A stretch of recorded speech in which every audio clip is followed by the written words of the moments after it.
말씀 보겠습니다. 잠언 28장 23절 말씀입니다. 같이 읽겠습니다. 사람을 경책하는 자는 혀로 아첨하는 자보다 나중에 더욱 사랑을 받느니라. 아멘. 잠언 28장 23절 말씀, 경책하는 자, 혀로 아첨하는 자라는 제목으로 말씀 보도록 하겠습니다. 신자는 형제를 사랑으로 경책하며 함께 세워져 가기를 힘쓰는 자입니다. 왜요? 몸에 좋은 약이 입에 쓰다는 것을 잘 알기 때문입니다. 오늘 본문을 통해서 이에 대해 함께 살펴보도록 하겠습니다. 오늘 잠언 기자는 사람을 경책하는 자는 혀로 아첨하는 자보다 나중에 더욱 사랑을 받는다고 말합니다. 이것을 타번역본에서는 바르게 꾸짖는 사람이 결국에는 아첨하는 사람보다 더 많은 총애를 받는다라고 번역하고 있습니다. 본문은 경책하는 자와 혀로 아첨하는 자를 대조하면서 참된 사랑의 모습이 무엇인지를 강조하고 있습니다. 이것은 신자가 참으로 형제를 위한다면 성실하고 진실하게 칭찬하거나 권면해야 한다는 것을 교훈하는 말씀이라고 할 수 있겠습니다. 본문은 사람을 경책하는 자는 혀로 아첨하는 자보다 나중에 더욱 사랑을 받는다고 말합니다. 이때 경책하는 자는 아카흐, 야카흐라는 단어인데 판단하다, 꾸짖다, 징계하다 등의 의미를 가지고 있어요.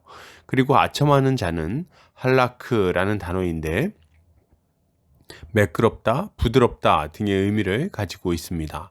그리고 사랑은 헨이라는 단어인데 호의, 은총, 은혜 등의 의미를 가지고 있어요. 그러니까 정리해 보면 사람을 판단하여 꾸짖는 자가 혀로 부드러운 말을 하는 자보다 나중에 더 호의를 얻게 된다는 말을 하고 있는 것입니다. 먼저 생각해 볼 부분은 판단하고 꾸짖는 사람이 부드러운 말로 칭찬하는 사람보다 나중에 더 사랑을 받는다는 부분입니다.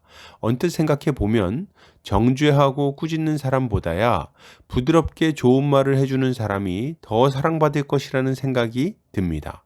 그런데 본문은 그 반대라고 이야기를 하고 있는 거죠. 그 이유는 분명합니다.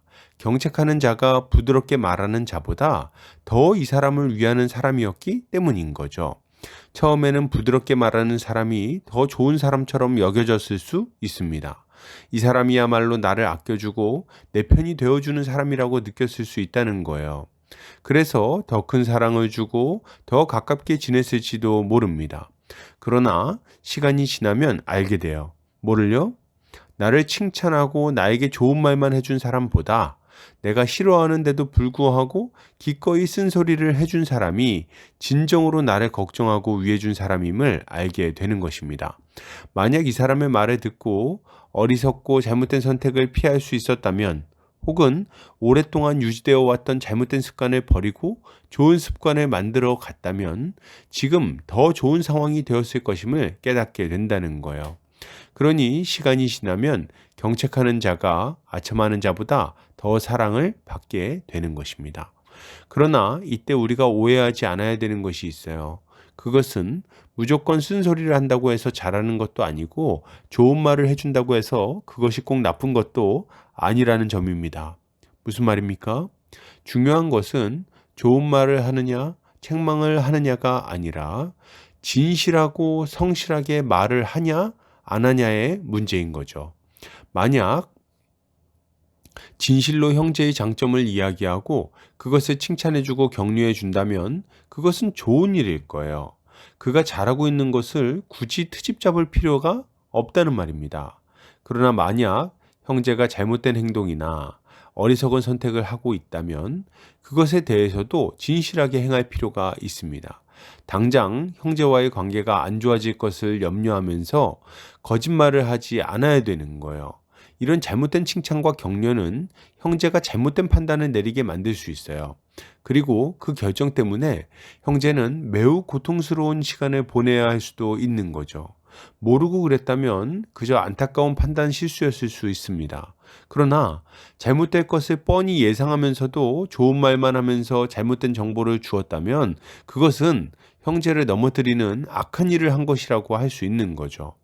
그러므로 신자는 무조건 착한 사람이 되려고 할 것이 아니라 진실함과 성실함으로 사랑의 말을 해주어야 하는 것입니다. 그리고 이때 그 사랑의 말 안에는 염려하며 책망하고 경고하는 말이 포함되어 있는 것입니다.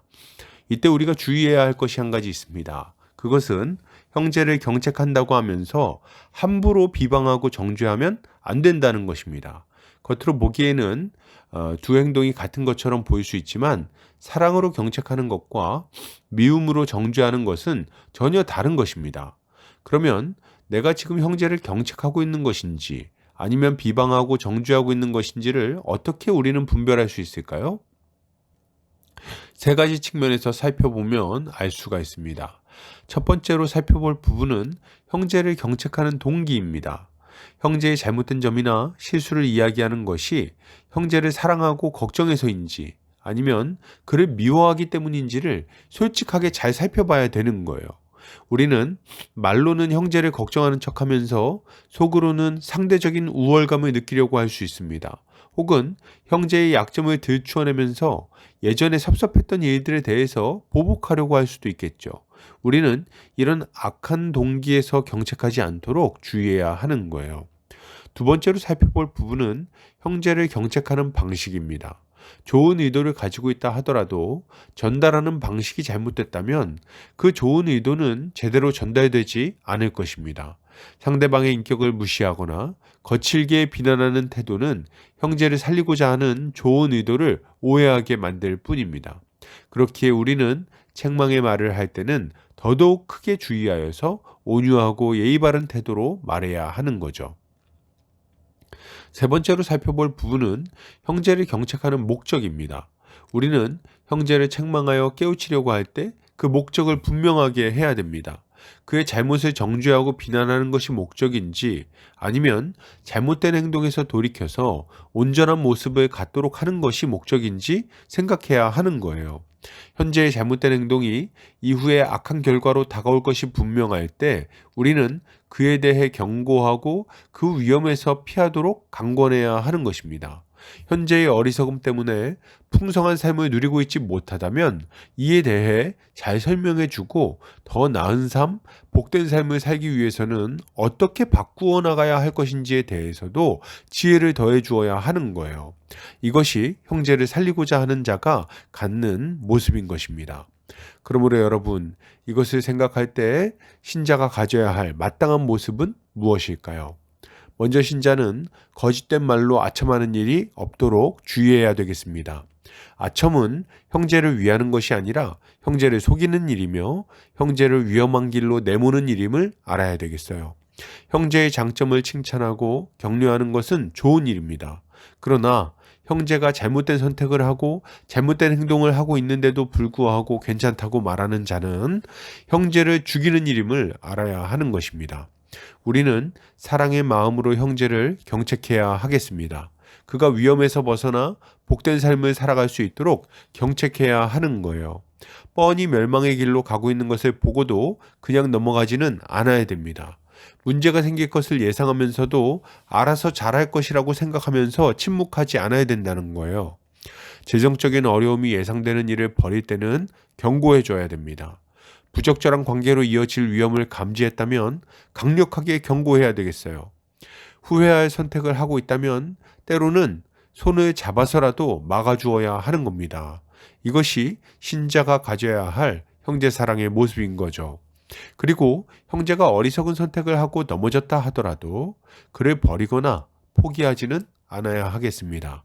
중요한 것은 형제를 살리는 거 아니겠습니까? 넘어졌다고 핀잔을 주면서 비웃는 것은 아첨하는 자가 하는 행동과 다를 바 없는 악한 행동을 하는 것입니다. 우리는 형제를 일으켜서 다시 올바른 길로 행할 수 있도록 도와주어야 하는 것입니다. 여러분, 우리 주님을 바라보시기 바랍니다. 주님은 제자들을 사랑했고 그들을 끝까지 사랑하심으로 십자가를 지셨습니다. 그러나 그럼에도 불구하고 주님은 제자들의 잘못된 생각과 행동에 대해서 그럴 수 있다고 말씀하지 않으셨어요. 주님은 때로 그들을 엄히 책망하시고 경고하셨습니다. 그리고 그들이 돌이켰을 때 용서해 주셨어요. 주님이 성도들에게 다시 일어날 힘을 주십니다. 책망을 딛고 일어나서 올바른 길로 가도록 성령을 통해 역사하십니다. 우린 이것을 믿음으로 형제들을 경책하고 격려해야 하는 거죠. 이것이야말로 신자가 가져야 할 마땅한 모습일 것입니다. 결론을 드립니다. 여러분, 진실하고 성실하게 지체를 대하시기 바랍니다. 언제나 형제 자매를 살리기 위해 덕스러운 말을 하시기 바랍니다. 이렇게 할 때 우리는 서로 아끼고 신뢰하는 사랑의 공동체로 잘 세워져 갈 수 있을 것입니다. 오늘도 주님의 지혜로 승리하는 성도님들 되시기를 주의 이름으로 축복합니다.